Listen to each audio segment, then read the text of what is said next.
They thought it was just a house fire.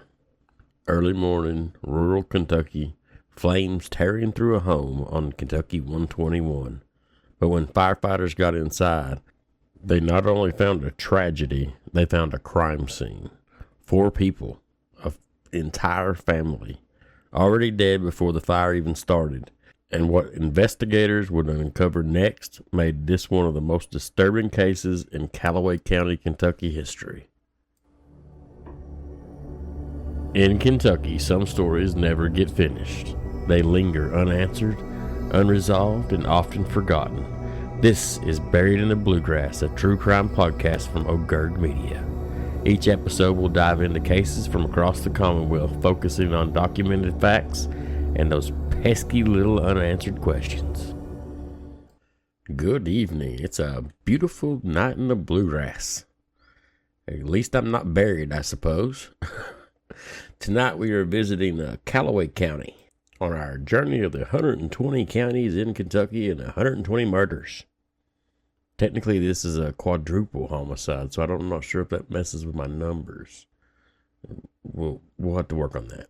But Calloway County is over in good old western Kentucky, down by Land of the Lakes. In fact, their website themselves say Calloway County is the home of Murray State University, the city of Murray, and Kentucky Lake.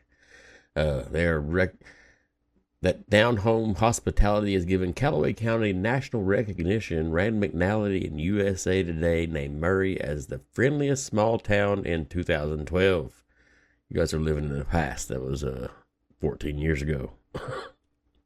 It was established in 1822. As of 2025, the population was 39,421. They have 386 square miles, and like I said, incorporated cities are Murray and Hazel.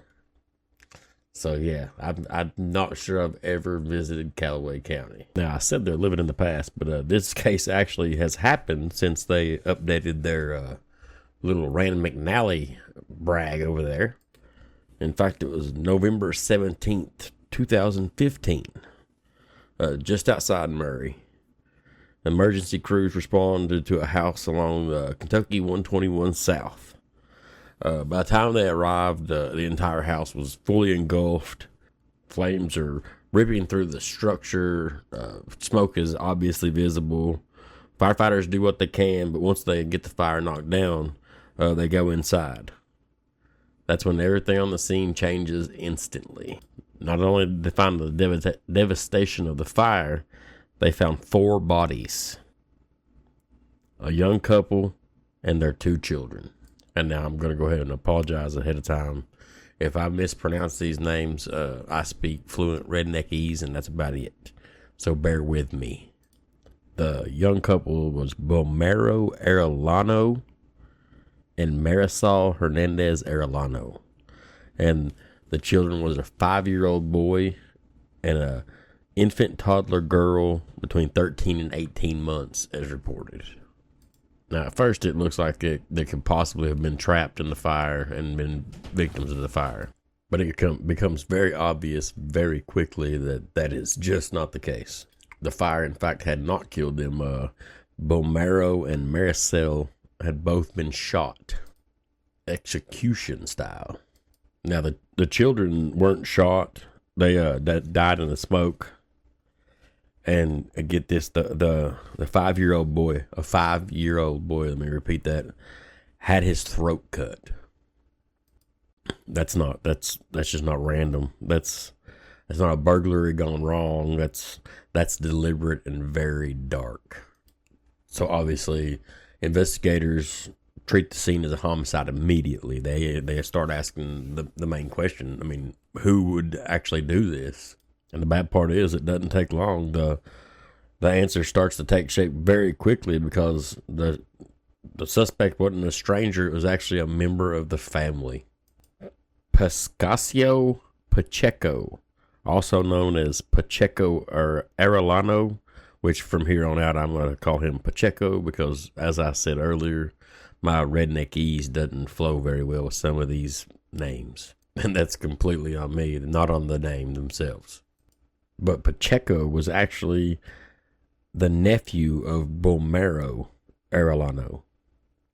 When the police speak with him, they notice something right away. He has injuries that are fresh, like kind of you don't get by accident. We'll put it that way. And then there's that pesky issue of evidence. Yeah, that'd usually get you. There was actually blood-stained clothing and a car mat actually tied to the crime scene found, and slightly a few inconsistencies in the story.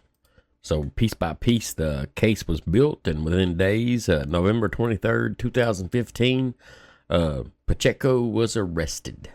Now, apparently, actual motive is never fully cleared. They don't figure it completely out. Now, what does come out is quite frankly disturbing. I'm not gonna wow. Reports suggest Pacheco believed that if he got caught, he'd simply be deported. That's it. No life sentence, no jury trial, no real consequences. Just, hey, see you later. Go back home. Now, if this guy genuinely thought that, like, not only was he mentally slow, but I mean, like, he calculated and believed that he could get away with wiping out an entire family and simply just get on the next bus back home and be deported. Like, where does that mindset come from? In 2016, proceedings began, and prosecutors actually went to seek the death penalty for the first time in over 100 years in Calloway County. Later pretrial reporting described the case as death penalty eligible on multiple theories: murder in connection with the first-degree arson, burglary type felonies, and multiple deaths. Kentucky's capital sentencing statute lists aggravating circumstances that include murder committed during first-degree arson or first-degree burglary, and also includes the killings resulted in multiple deaths. And Kentucky law also explicitly classifies murder as a capital offense, even though whether a death sentence can be carried out depends on additional statutory or procedural requirements. And Kentucky's ability to conduct executions has been constrained for years with litigation over execution protocols, which is crazy because we can remain a death penalty state even though the death penalties are stayed. But none of it would matter because on December 13th, 2018, the defendant entered a guilty plea in Calloway County Court. Reports stated that it was a plea as an agreement that avoided the jury trial and death penalty in exchange for life without parole. Sentencing occurred February 18th, 2019. Reporting from that day stated he received a life imprisonment without the possibility of parole, and that resolved charges included 4 counts of murder, along with offenses such as burglary, arson, tampering with physical evidence, and assault. So life without parole is slightly different from just being deported. May have got that one a little bit wrong. And if you ask me, it's still not enough. 4 lives are gone. 2 adults, a young couple, 2 children, the entire family just erased. And the scary part is erased by someone they knew. And cases like this don't just shock a community. They leave a scar because it puts that little hint of just doubt in the back of your mind, because sometimes the danger isn't outside your home. Sometimes it's right there inside. And with that being said, be careful out there. I've got enough cases. We don't need to bury the bluegrass about you. This podcast is a proud member of the OGM Podcast Network. You can follow me on Facebook at OleGergMedia, TikTok at OleGergMedia, same at YouTube, and we also have OleGergMedia.com. So go give us a follow, a like, rate us on your favorite podcast catcher. Hook us up, man. But as always, thank you for listening to OGM Podcast Network.